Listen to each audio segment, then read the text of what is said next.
पोपटलाल पूरे दिल्ली शहर में बड़ी बड़ी डींगे मारने के लिए प्रसिद्ध था। साथ ही वो अव्वल दर्जे का पेटू भी था। उसकी इस आदत के चलते कोई भी आदमी उसे अपने घर भोज पर नहीं बुलाता था। फिर एक दिन पोपटलाल अपनी बहन के घर जाता है, जो दूसरे शहर में रहती थी। अरे पोपटलाल, बड़े दिनों के बाद तुझे मेरी याद आई? माय डियर बहना, तो जानती है मैं अपने कारोबार में कितना व्यस्त रहता हूँ। हाँ, तेरी बात भी सही है। अब आया है तो कुछ दिन ठहर के जाना। अरे दीदी, ये भी कोई कहने की बात है? श्यामा देवी पोपटलाल को रहने के लिए एक कमरा दे देती है। अगली सुबह पोपटलाल जोर जोर से गरारे करना शुरू कर देता है। नकुल की पत्नी नींद से जाग जाती है और घबराकर अपने पति नकुल को जगाती है। अरे उठिए, लगता है हमारे घर में कोई जानवर घुस आया है। कैसी अजीब अजीब आवाजें निकाल रहा है, मुझे तो बड़ा डर लग रहा है। अरे कोई जानवर नहीं है भाग्यवान, पोपटलाल मामा जी हैं, अपना गला साफ कर रहे हैं। इतनी सुबह सुबह? अभी तो सिर्फ 4 बजे हैं। मामा जी इसी तरह से जल्दी उठ जाते हैं। अच्छा, ठीक है। नकुल की पत्नी जैसे ही सोने लगती है और जल्दी नाश्ता भी करते हैं। क्या मतलब? मुझे अभी उठ के उनके लिए चाय नाश्ता बनाना पड़ेगा? हाँ। अरे मर गई रे, अब मेरा क्या होगा?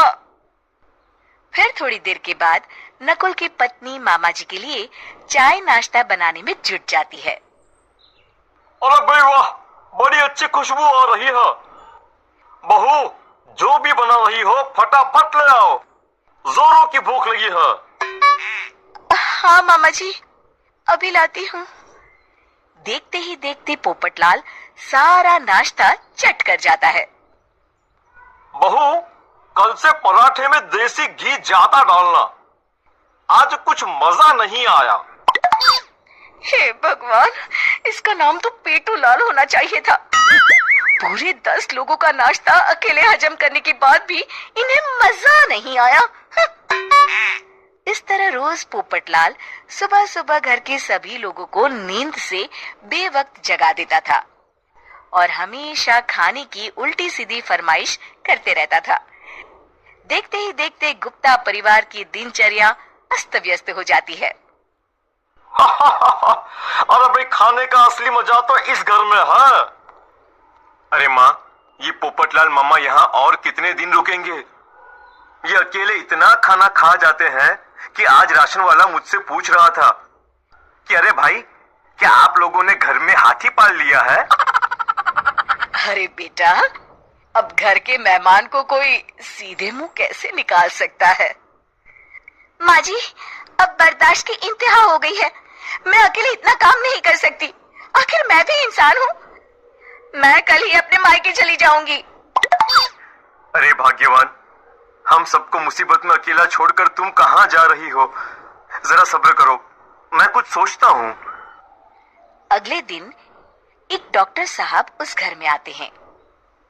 अरे नकुल बेटा, ये डॉक्टर यहाँ क्यों आया है? अरे मामा जी, माँ की तबीयत बहुत खराब है।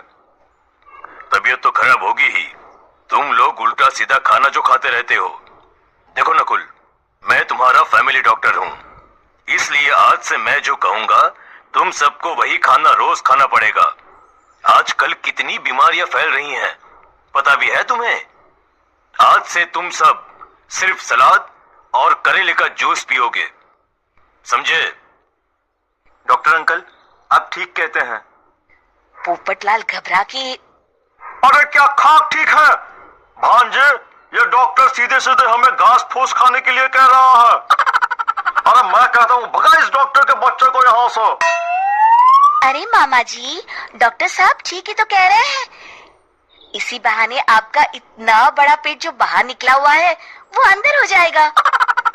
इस तरह गुप्ता परिवार रोज खाने में सिर्फ सलाद खाना शुरू कर देता है। बेचारे पोपटलाल का बुरा हाल हो जाता है। ये लीजिए मामा जी, ताजा ताजा करेले का जूस। अरे नहीं नहीं बहू, मैं मरने से पहले मरना नहीं चाहता। मुझे तुम लोग माफ करो। ये भेड़ बकरी वाली जिंदगी तुम लोगों को मुबारक हो। मैं तो चला यहाँ से। पोपटलाल अगले दिन ही घर छोड़कर चला जाता है। क्यों बेटा नकुल, मेरी अदाकारी कैसी थी? मजा आ गया डॉक्टर। आपने तो बॉलीवुड के कलाकारों को भी मात कर दिया। आपको तो ऑस्कर मिलना चाहिए। बेटा ये थोड़ा ज्यादा हो गया।